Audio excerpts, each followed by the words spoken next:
Ada seorang ustadz dari kelompok Salafi Wahabi yang mengatakan bahwa Wali Songo itu adalah fiktif. Tidak ada bukti yang otentik dan bahkan katanya tidak ada buku karangan atau semacam kitab yang bisa menjadi salah satu bukti penguat bahwa Wali Songo itu pernah ada di Nusantara.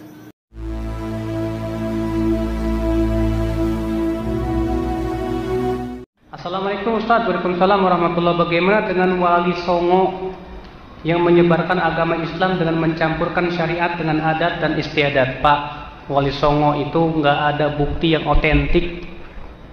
Semuanya kata sepuh kita, kata ini kita. Mana? Apakah Wali Songo meninggalkan buku tulisan? Kalau Imam Bukhari ada Sahih Bukhari, Al-Adabul Mufrad. Imam Syafi'i ada Al-Um. Imam Ahmad Musnad Imam Ahmad bin Hanbal. Iya. Tapi nggak ada kitab Sunan Bonang. Adanya Sunan Abu Daud, Tirmidzi, Nasai, Ibnu Majah. Iya. Sementara kitab Sunan Bonang nggak ada. Sunan Gunung Jati nggak ada. Makanya apa? Ya, karena tidak ada bukti yang otentik tentang Wali Songo, kita tidak bisa memastikan. Ya mungkin karena jalan-jalannya belum jauh sehingga tidak tahu bahwa di Nusantara itu ada makam para Wali Songo, sehingga dia tidak percaya dengan adanya Wali Songo. Tapi coba kalau dia mau jalan-jalan ke Demak, ke Gunung Jati atau ke mana, ke makam-makam Wali Songo, itu mungkin dia akan paham bahwa ternyata Wali Songo itu ada. Buktinya ada makamnya. Lihat orang kalau belajarnya betul, 2 kali kajian tahu bid'ah. Lihat. Tapi kalau orang yang belajarnya nggak betul, bertahun-tahun nggak paham bid'ah. Tuh.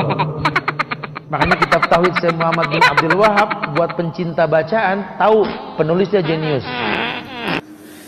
Ternyata panduan mereka itu buku bacaan. Jadi misalkan ada buku atau kitab yang 1 lembar itu disobek, ya itu udah kacau karena bacaannya hilang 1 lembar. Itu karena mereka itu tidak mau bersanad kepada para ulama, pada para masyayikh atau kepada para pendahulu yang sudah lama atau sudah lebih dahulu mengenal Islam. Dan ternyata mereka itu juga tidak kompak. Karena yang satu tadi mengatakan bahwa tidak ada bukti otentik tentang peninggalan Wali Songo yang berupa kitab, tapi ternyata di sisi lain yang masih satu grup dengan mereka itu mengatakan bahwa Sunan Bonang itu mempunyai peninggalan berupa primbon atau kitab. Ada kitab tulisan Sunan Bonang asli. Masya Allah. Dan tulisan ini hanya beberapa lembar menyebabkan 3 sarjana Belanda mendapatkan gelar doktor. Diteliti. Dan setelah saya baca, ya yang saya pahamin kurang lebih 40-60% dari bahasa itu. Yang di dalam bahasa Belandanya disebut dengan Het Boek van Bonang. Kemudian diterjemahkan di dalam bahasa Latin Kawi dengan Primbon 1 Sunan Bonang, Primbon Bonang 1, Primbon Bonang 2. Yang lebih mengagetkan kita, ternyata hadirin sekalian, pemahaman Sunan Bonang sungguh sangat dalam tentang ahli sunnah wal jamaah. Ya begitulah mereka, kita bisa paham dan menilai sendiri. Yang satu pihak mengatakan begini, pihak lain mengatakan begitu. Itu intinya tidak ada patokan atau pedoman yang jelas tentang apa yang mereka ucapkan ataupun apa yang mereka kerjakan. Meskipun semua kata mereka itu berdasarkan pada Quran dan hadis. Kita dengar penjelasan dari Habib Alwi bin Abdurrahman Al-Habsyi berikut ini. Dalam ungkapan seorang